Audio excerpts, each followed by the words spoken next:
মানুষ বড়ই স্বার্থপর রে, বড়ই স্বার্থপর। বুকের মাঝে জায়গা দিলে যতন কইরা ভাঙ্গে রে অন্তর। মানুষ বড়ই স্বার্থপর রে, বড়ই স্বার্থপর।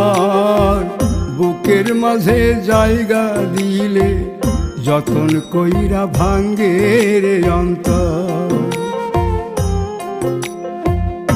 অচেনা এক জংলা পাখি যতন কইরা বুকে রাখছি, বুকের পাজর ভাঙ্গা সে যে সাজায় অন্যের ঘর রে, সাজায় অন্যের ঘর। মানুষ বড়ই স্বার্থপর রে, বড়ই স্বার্থপর।